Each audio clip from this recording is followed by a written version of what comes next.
오늘 말씀 사도행전 7장 1절부터 5절까지 우리 같이 봉독합니다. 대제사장이 이르되 이것이 사실이냐? 스데반이 이르되 여러분 부영들이여 들으소서. 우리 조상 아브라함이 하란에 있기 전 메소포타미아에 있을 때에 영광의 하나님이 그에게 보여 이르시되 내 고향과 친척을 떠나 내가 내게 보일 땅으로 가라 하시니 아브라함이 갈대아 사람의 땅을 떠나 하란에 거하다가 그의 아버지가 죽음에 하나님이 그를 거기서 너희 지금 사는 이 땅으로 옮기셨느니라. 그러나 여기서 발 붙일 만한 땅도 유업으로 주지 아니하시고 다만 이 땅을 아직 자식도 없는 그와 그의 후손에게 소유로 주신다고 약속하셨으며. 아멘. 네, 여러분, 저는 지난주까지 우리를 구원하는 복음이 무엇인지 전했습니다. 오늘부터는 구원받은 그리스도인의 삶이 어떤 것인지 말씀을 드리려고 합니다. 단도직입적으로 말씀을 드려서 한국 교회에는 예수 믿으면 이 세상에서 부자되고 잘된다는 망령이 떠다니고 있습니다. 오늘날 한국교회 강단에서는 예수 믿으면 죽어서 천당 가고 동시에 이 땅에서는 잘되고 형통한다는 거짓된 복음이 버젓이 선포되고 있습니다. 여러분이 몰라서 그렇지 이 사상이 성도들의 영혼에 얼마나 큰 아픔과 상처를 주고 있는지 모릅니다. 생각해 보십시오. 다른 교인들은 하나님의 은혜로 자녀들이 잘됐다고 자랑하고 있고 할렐루야 아멘 이러면서 서로 축하를 해주고 있는데 교회의 한쪽 구성에서는 자랑할 것도 없는 한 가난한 성도가 슬픔을 느끼면서 울고 있습니다. 여러분, 제가 과장하고 있는 겁니까? 천만의 말씀입니다. 교회의 현실은 이것보다 더 잔인합니다. 여러분, 제가 10여 년 전에 한 여성도님으로부터 직접 들은 이야기입니다. 이분은 그 당시에 뜨고 있었던 한 여목회자가 목회를 하던 한 강남의 교회에 다니고 있었는데요. 지금 그 교회는 판교에 건물을 짓고 대형 교회가 됐습니다. 이분은 놀랍게도 3번 이혼을 한 분이었습니다. 더 놀라운 것은 3번 다 이 여성도님의 잘못이 아니라 남편들의 잘못으로 이혼을 한 그런 분이었습니다.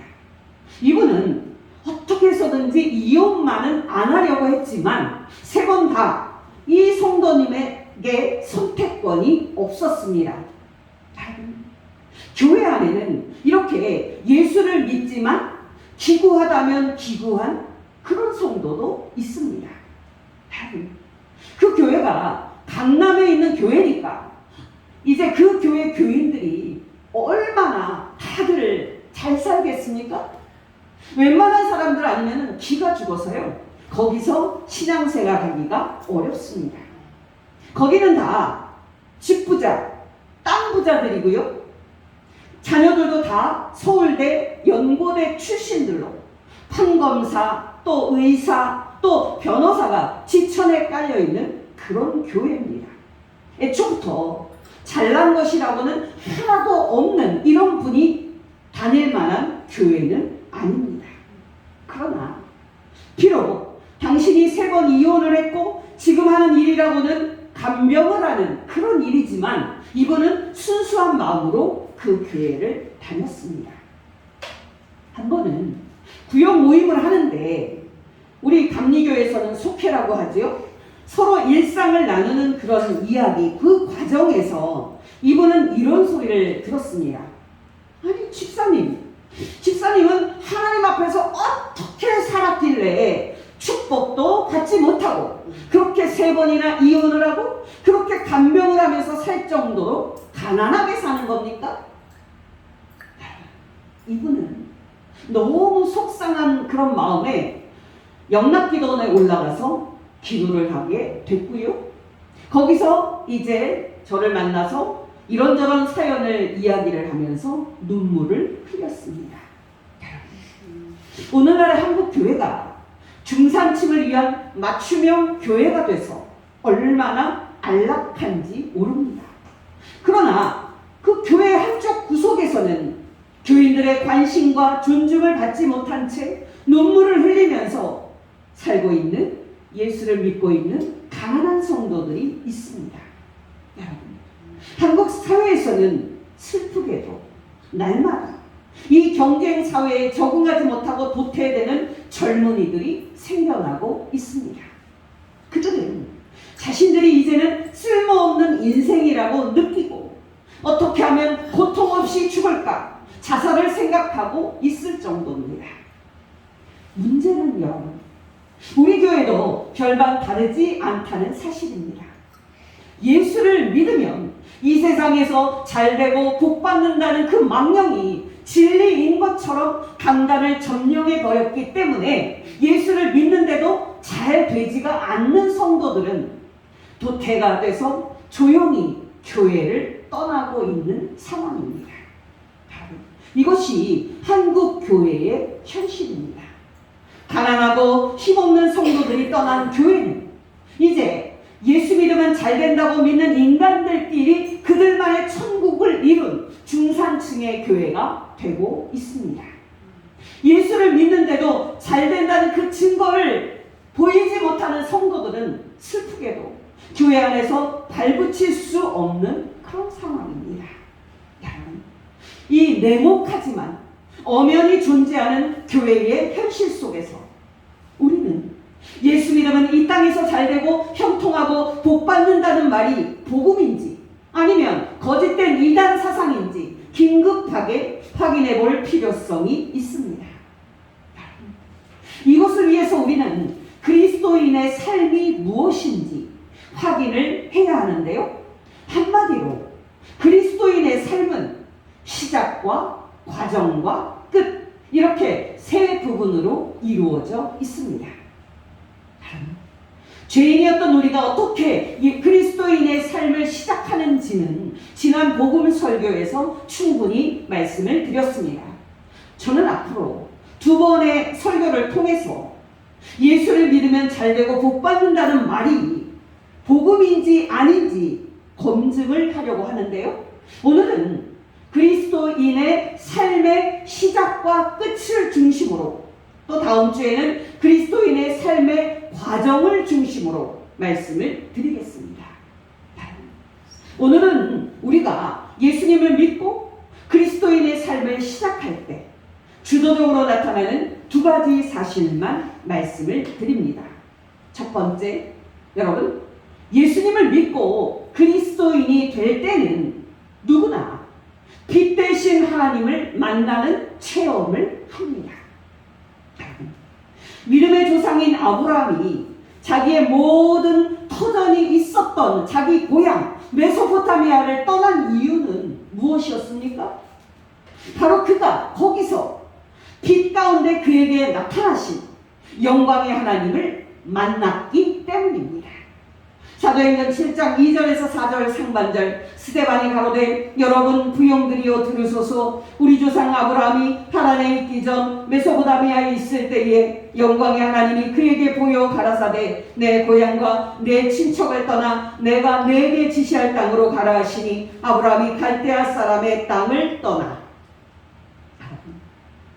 영광의 하나님이 아브라함에게 나타나셨다 하는 이 사실을 주목하셔야만 합니다. 영광의 하나님이라고 성경에서 말씀을 하고 있을 때는 빛 되신 하나님을 말하는 겁니다. 에스겔 선지자는 영광의 하나님의 본 체험을 빛으로 가득 찬 하나님의 영광의 광채를 본 것으로 말하고 있습니다.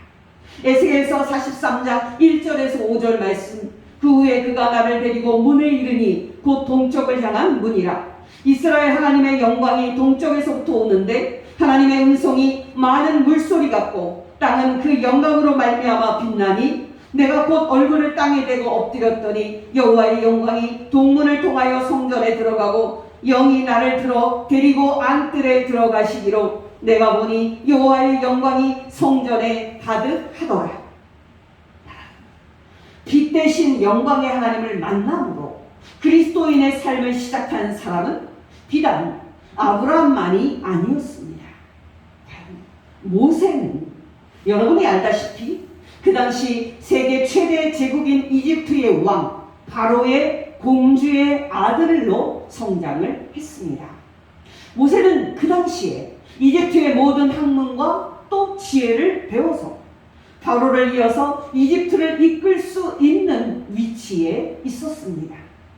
그러나 여러분, 모세가 40세가 됐을 때 우리 같았으면 한창 세상에서 성공하고 싶고 또 최고가 되고 싶어 했을 그 혈기왕성한 나이에 자신에게 이미 주어져 있었던 세상의 모든 영광과 낙을 거절하고 그 당시에 이집트에서 노예로 고난받고 있었던 하나님의 백성과 함께 고난받는 삶을 선택합니다. 이유는 무엇이었습니까? 시내산에서 그에게 나타난 영광의 하나님을 모세가 만났기 때문이었습니다. 성경은 모세가 80세에 시내산에서 하나님을 만났다고 말하고 있습니다. 그러나 저는 방금 모세가 40세에 시내산에서 하나님을 만난 것처럼 말씀을 드렸습니다. 여러분, 모세가 시내산에서 빛 대신 영광의 하나님을 만난 것은 그의 나이 80세가 맞습니다. 모세는 40이 됐을 때 압제받는 한 이스라엘 백성을 구하고자 애굽 사람을 쳐서 죽였는데 그 일이 탄로가 나니까 모세는 시내 광야로 도망을 가서 그 후에 40년 동안 도피 생활을 합니다. 그리고 40년이 지난 80이 됐을 때 모세는 시내산에서 영광의 하나님을 만납니다. 그러나 여러분, 사도행전 7장의 이 스데반의 설교와 또 히브리서 11장의 모세의 생애를 말하는 말씀에 근거해 볼 때 모세가 40세에 시내산에서 하나님을 만난 것과 같은 그 정도의 놀라운 체험을 했기 때문에 모세가 40세에 애굽의 모든 영광과 낙을 버리고 하나님의 백성과 함께 고난받기를 선택했다고 말해도 무방할 겁니다. 바로 그것이 히브리서 11장의 관건입니다.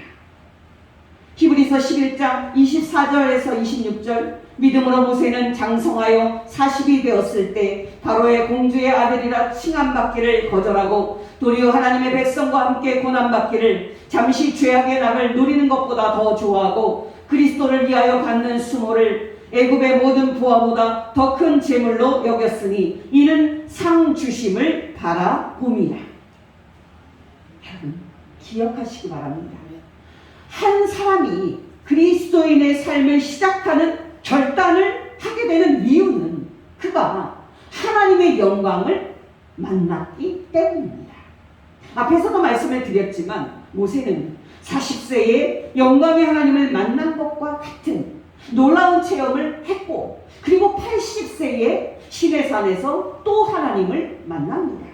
사도행전 7장 30절에서 34절 40년이 참에 천사가 시내산 광야 가시의 나무 떨기 불꽃 가운데서 그에게 보이거늘 모세가 이 광경을 보고 기이 여겨 알아보려고 가까이 가니 주의 소리가 있어 나는 내 조상의 하나님 즉 아브라함과 이삭과 야곱의 하나님이로라 하신대 모세가 무서워 감히 알아보지 못하더라. 주께서 가라사대 내 발에 신을 벗으라 너 섰는 곳은 거룩한 땅이니라. 내 백성이 애굽에서 괴로움 받음을 내가 정령히 보고 그 탄식하는 소리를 듣고 저희를 구하려고 내려왔노니 시방 내가 너를 애굽으로 보내리라 하시니라.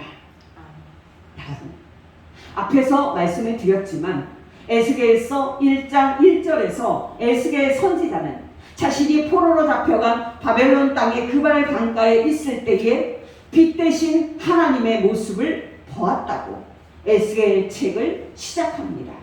에스겔서 1장 1절에서 5절 30째 해 넷째 달 초다새에 내가 그발 강가 사로잡힌 자 중에 있을 때에 하늘이 열리며 하나님의 모습이 내게 보이니 여호야긴 왕이 사로잡힌 지 5년 그 달 초다새라. 갈대아 땅 그발 강가에서 여호와의 말씀이 부시의 아들 제사장 나 에스겔에게 특별히 임하고 여호와의 권능이 내 위에 있으니라. 내가 보니 북쪽에서부터 폭풍과 큰 구름이 오는데 그 속에서 불이 번쩍번쩍하여 빛이 그 사방에 비치며 그 불 가운데 단 쇠 같은 것이 나타나 보이고.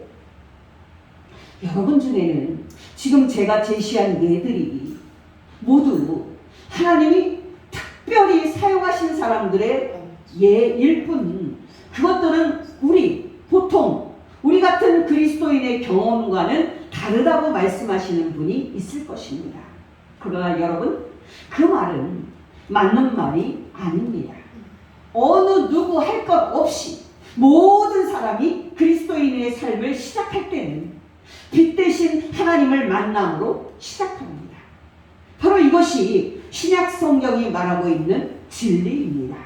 고린도후서 4장 3절에서 4절입니다. 만일 우리의 복음이 가리였으면 망하는 자들에게 가려진 것이라. 그 중에 이 세상의 신이 믿지 아니하는 자들의 마음을 혼미하게 하여 그리스도의 영광의 복음의 광채가 비치지 못하게 하매니 그리스도는 하나님의 형상이니라. 조금 띄어서 6절 어두운 데에 빛이 비치라 말씀하셨던 그 하나님께서 예수 그리스도의 얼굴에 있는 하나님의 영광을 아는 빛을 우리 마음에 비추셨느니라. 히브리서 6장 4절 상반절 한번 빛을 받고. 여러분 기억하시기 바랍니다. 예수님을 믿을 때 그 마음에 빛을 받은 사람이 그리스도인입니다. 예수님을 믿을 때 빛 대신 하나님을 만난 사람이 바로 그리스도인입니다. 이 부분에 있어서 뭔가 말할 것을 가지고 있는 사람이 바로 그리스도인입니다. 제가 요즘 자주 인용하는 사도 바울이 어떻게 그리스도인의 삶을 시작했습니까? 그가 소위 하버드 대학교에서 세상의 모든 학문을 다 익히고 또 박사학위를 받은 다음에 이 박사학위도 헛되구나 하는 그런 사실을 알았을 때입니까? 천만의 말씀입니다. 그는 다메섹 도상에서 부활하신 예수 그리스도를 만나기 전에 이미 이 세상의 모든 영광을 다 가지고 있었습니다. 그는 그것들을 자랑하고 있었습니다. 여러분, 우리는 빌립보서 3장에서 사도 바울이 자신이 예전에 하고 있었던 자랑거리들을 예수 그리스도를 만난 이후로 다 버렸다고 말했을 때 그 말의 의미를 우리는 쉽게 생각하는 경향이 있습니다만은 여러분, 사도 바울의 이 고백은 지난주에 말씀드렸던 로이드 존즈의 고백과는 비교도 안 될 정도의 충격적인 고백이었습니다. 기억나십니까? 최고의 의사였던 27살의 로이드 존즈가 이제 우리 같았으면 이제 성공을 누릴 일만 남은 그 젊은 나이에 그는 기쁘게 의사를 그만두고 시골 미자리 교회의 가난한 설교자가 됩니다. 여러분, 왜 그는 거의 모든 성도들도 이해하지 못하겠다고 생각을 하는 그런 바보 같은 선택을 합니까? 이유는 한 가지입니다. 로이드 존즈는 영광의 하나님을 만났기 때문입니다. 로이드 존즈보다 더 화려한 경력을 갖고 있었고 이제 율법 박사로서 앞날에 성공과 명성이 보장되어 있던 사도 바울이 왜 그 모든 세상의 영광을 버리고 그리스도인의 삶을 시작을 했습니까? 바로 그가 다메섹으로 가는 그 길 위에서 빛 대신 부활하신 예수 그리스도를 만났기 때문입니다.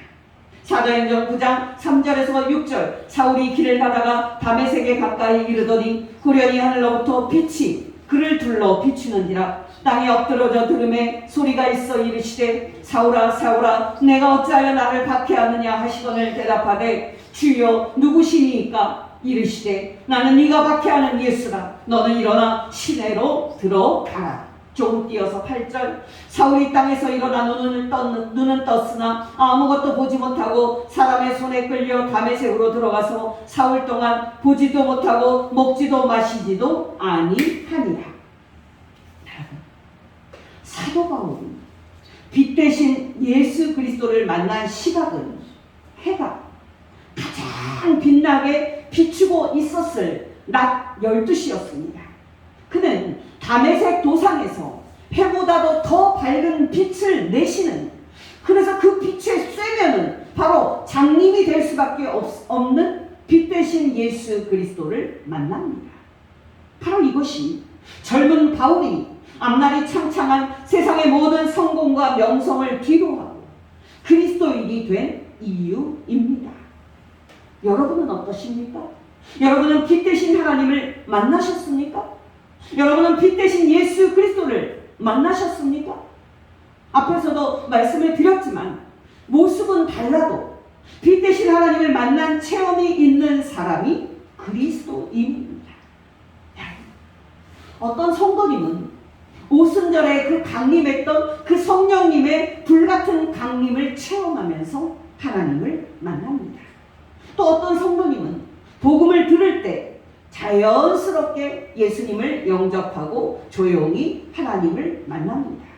그러나 여러분, 뜨겁게 만나든 조용히 만나든 이제 모든 그리스도인은 하나님을 만난 체험이 있는 사람입니다.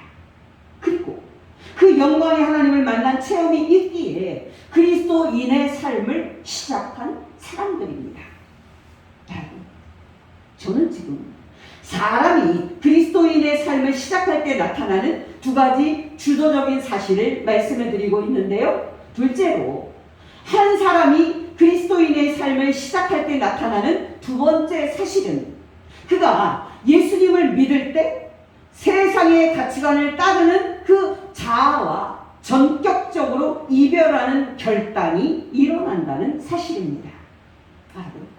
제가 지금 드리는 말씀을 정말 진지하게 받아들이셔야만 합니다. 빛 대신 영광의 하나님을 만난 사람들은 누구나 할 것 없이 모두 다 세상의 부귀영화를 좋아하는 그 자아를 십자가에 못 박고 그리고 자아와 이별하는 결단을 한 사람들이었습니다. 여러분, 영광의 하나님을 만났는데도 세상의 성공과 잘됨을 여전히 바라는 것이 가능할까요? 불가능합니다.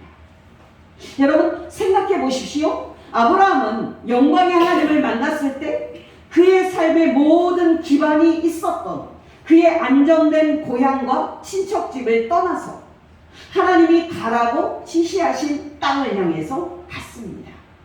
또 여러분, 모세는 영광의 하나님을 만났을 때 그의 나이가 40, 그가 이제 자신의 야망을 이루어낼 수 있는 그 적기에 자기가 가지고 있는 세상의 모든 영광을 뒤로하고 하나님의 백성과 함께 고난받는 삶을 선택합니다.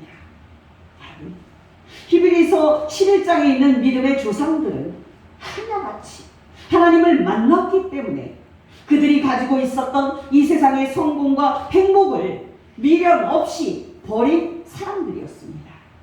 사도 바울도 신약의 초대교회 성도들도 예외가 아니었습니다.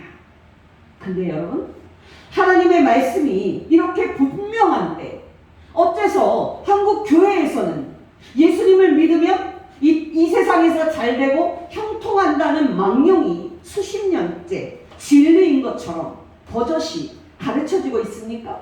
어째서 예수님을 믿으면 이 세상에서 잘되고 복받는다고 하는 이런 말이 진짜 복음인 것처럼 강단에서 버젓이 선포가 될 수 있겠습니까? 이미 이런 말은 진리라고 교인들이 굳게 믿고 있을 정도로 그 사람들 마음속에 깊이 뿌리박고 있습니다. 이런 회개한 일이 어찌 있을 수 있단 말입니까? 여러분, 우리가 영광의 하나님을 만났을 때 우리는 필연적으로 세상의 성공을 추구하는 자아와 결별하게 되어 있습니다. 그리고 또 그때 우리는 하나님의 뜻대로 살고 싶어하는 또 새로운 자아를 입게 되어 있습니다. 근데 여러분, 그리스도인이 그러한 이별을 억지로 마지못해 하시는 걸로 오해하시면 안 됩니다. 여러분께 실상을 말씀을 드리면 그 이별은 빛 대신 영광의 하나님을 만난 그 기쁨과 영광이 너무나도 크기에 그런 잠깐의 세상적인 영광은요, 그냥 버려도 아무것도 아닌 것으로 여겨지게 되는 그런 복된 상태의 이별인 겁니다. 여러분 자신이 그리스도인이 되었다는 사실로 인해서 얼마나 큰 감사와 또 감격을 느끼고 있습니까? 여러분께 질문을 드리니 솔직하게 대답해 보시기 바랍니다. 여러분은 다른 사람들의 자녀들이 잘 됐을 때 시기가 나고 질투가 나십니까? 여러분은 다른 사람들이 돈을 잘 벌고 또 집을 사고 또 잘 나가는 것을 볼 때 부러움을 느끼십니까? 지난주에는 추석이 있었습니다. 그 자리는 사람들이 모이지만 실상은 자랑하는 자리입니다. 그렇기 때문에 자랑할 것이 없는 사람들은요, 다 피하게 되는 것이 바로 그런 자리입니다. 근데 여러분, 그런 자리를 경험한 다음에 우리가 취해야 할 반응은 무엇입니까? 나도 우리 자녀들 좀 세게 지촉을 해서 남보라는 듯이 성공했다고 또 자랑 좀 해야겠다고 자녀들을 재촉하는 겁니까? 아니면 우리 자녀들 더 잘되게 해달라고 하나님께 헌금도 더 많이 드리고 더 많이 기도해야 되겠다고 하는 그런 결심입니까? 여러분, 우리가 정녕 세상의 성공과 잘됨을 단칼에 비웃을 수 있을 정도로 우리가 그렇게 될 수는 없습니까? 우리 자녀들에게 야, 너 기죽을 거 없다. 너 취직 못했다고, 너 결혼 못했다고 기죽을 거 없다. 우리 예수 믿는 사람에게는 이 세상의 모든 좋은 것과 비교할 수 없는 영광이 기다리고 있단다. 그러니까 기죽지 말고 우리 예수님 잘 믿자. 이렇게 말해줄 수는 없습니까? 아멘. 여러분, 저는 정말 그런 교회를 보고 싶습니다. 모든 성도는 영광의 하나님이 그들에게 주시고자 예비하고 계시는 썩지 않는 영광을 상속할 그 감격에 사로잡혀 있기 때문에 교회 속에서 세상의 성공과 잘됨을 자랑하는 자들이 부럽기는커녕 부끄러움을 당하는 그런 교회를 보고 싶습니다. 그리스도인들이 세상의 성공과 잘됨을 부러워하고 있는데 왜 세상 사람들이 교회에 끌리겠습니까? 뭐 때문에? 항상 교회가 이 세상에 충격을 주었던 때는 그리스도인들이 세상의 성공과 잘됨을 기꺼이 버리고 이 세상의 부귀영화를 비웃을 때였습니다. 제가 지난주에도 말씀을 드렸는데요. 우리의 문제는 다른 것이 아닙니다. 하나님께서 하나님의 자녀인 우리에게 예비하신 영광이 얼마나 크고 영광스러운지 알지 못하는 것이 우리의 비극적인 문제입니다. 여러분, 우리의 모든 문제는 제가 단언하여 말씀드리건대 우리가 성령 충만을 받아서 장차 우리에게 나타날 영광의 지극히 큼을 알고 감격해 할 때 단번에 해결될 것입니다. 여러분은 어떠십니까? 여러분은 장차 여러분에게 나타날 이 썩지 않는 하늘의 영광을 날마다 바라보고 있습니까? 여러분은 그 내세의 영광이 너무나도 귀하고 커서 이 세상의 잠깐의 성공과 잘됨은 쓰레기로 보일 정도로 내세의 영광의 생각이 사로잡혀 있습니까? 여러분, 우리의 현실은 참담합니다. 여러분, 옥하는 목사님이 몇 년 전에 목사들이 회개해야 한다고 말하면서 설교 중에 이런 말씀을 하신 적이 있습니다. 직접 들어보십시오. 여러분, 목회가 지금 어떤 상황에 놓여 있다고 생각합니까?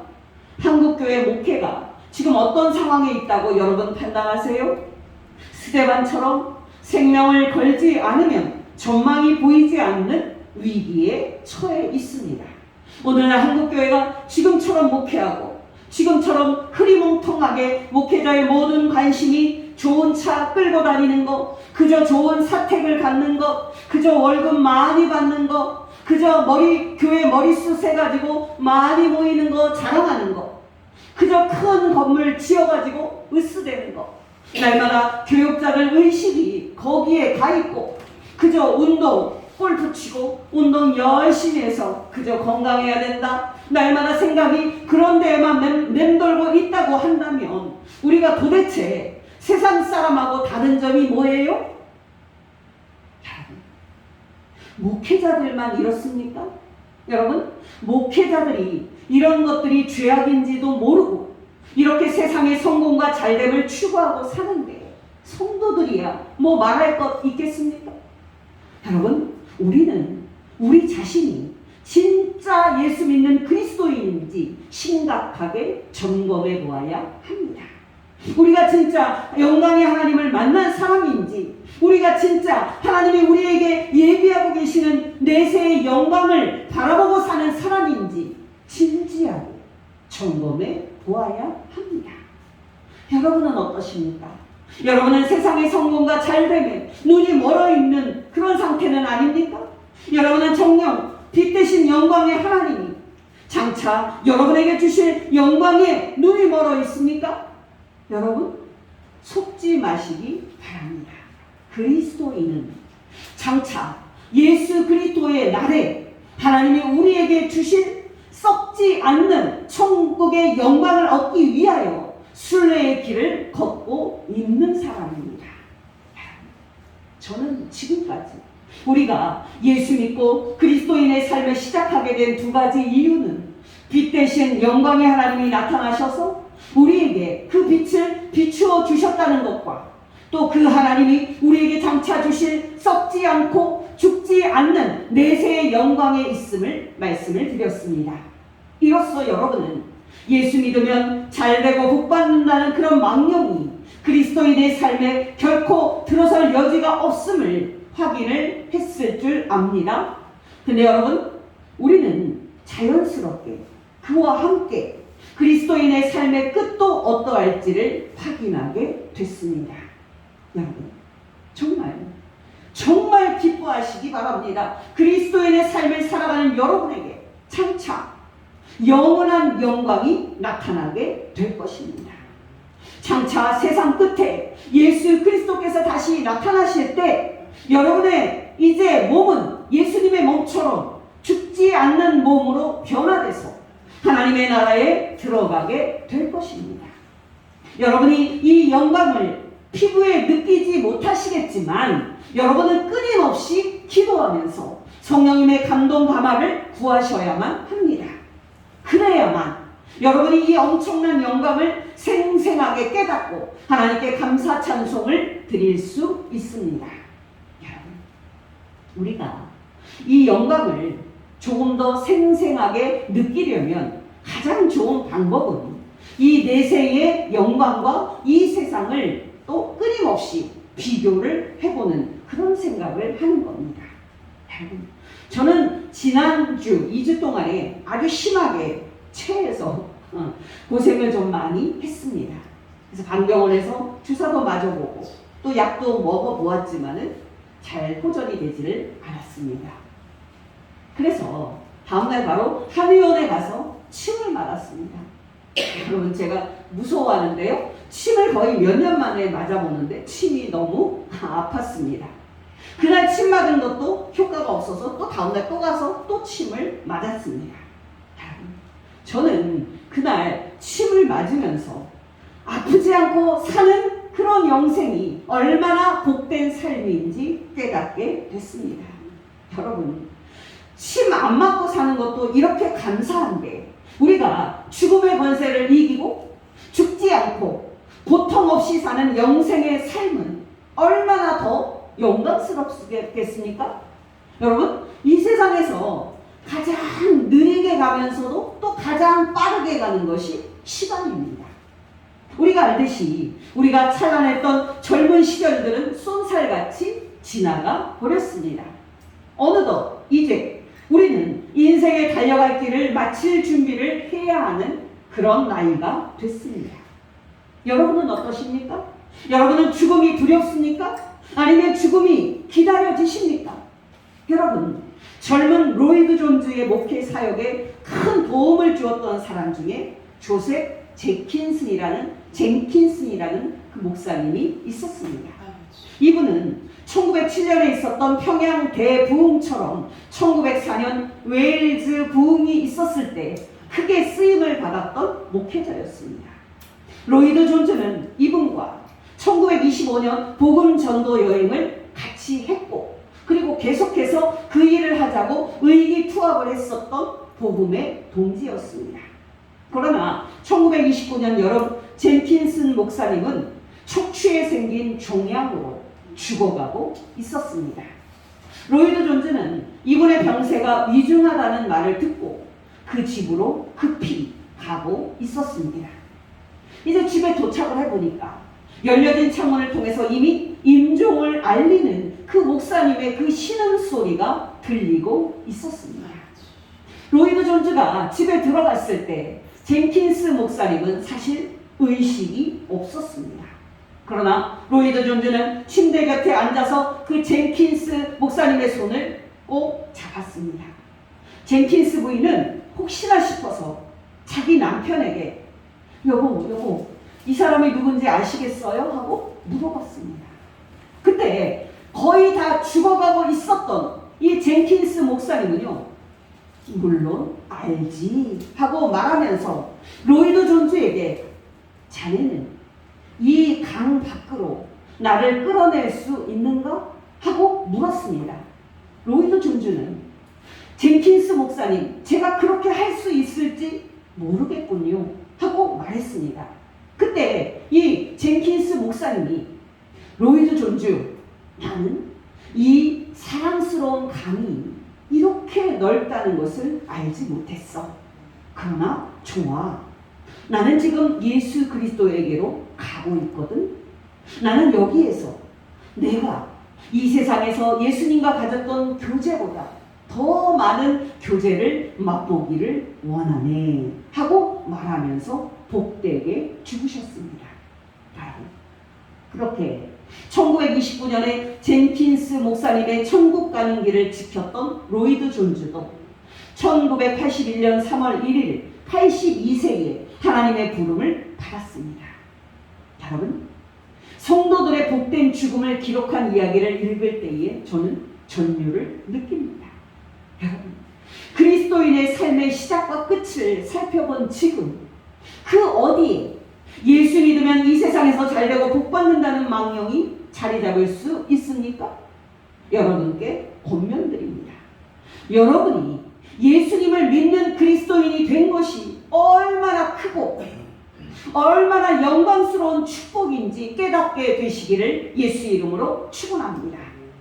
또 날마다 이 세상의 복과 여러분이 저 천국에 들어가서 누리게 될 더 좋은 축복을 비교해 보면서 장차 여러분에게 나타날 죽지 않는 영광으로 인해서 기뻐하고 또 기뻐하는 성도 되시기를 예수 이름으로 축원합니다. 기도하겠습니다. 하나님 아버지, 오늘 말씀을 통하여 그리스도인의 삶이 하나님의 영광을 만난 복된 삶이며 하나님께서 우리에게 예비하신 하늘의 영생과 영광을 향해 나아가는 복된 삶인 것을 가르쳐 주신 것 감사드립니다. 하나님 아버지, 우리에게 성령님을 부어주시사 우리가 예수님을 믿고 그리스도인의 삶을 살도록 부름받은 축복이 얼마나 크고 영광스러운지 깨닫게 하시사 아버지께서 우리 영혼을 부르실 때까지 소망 가운데 기쁨으로 아버지와 주 예수 그리스도를 섬기게 하옵소서. 예수님의 이름으로 기도합니다. 아멘.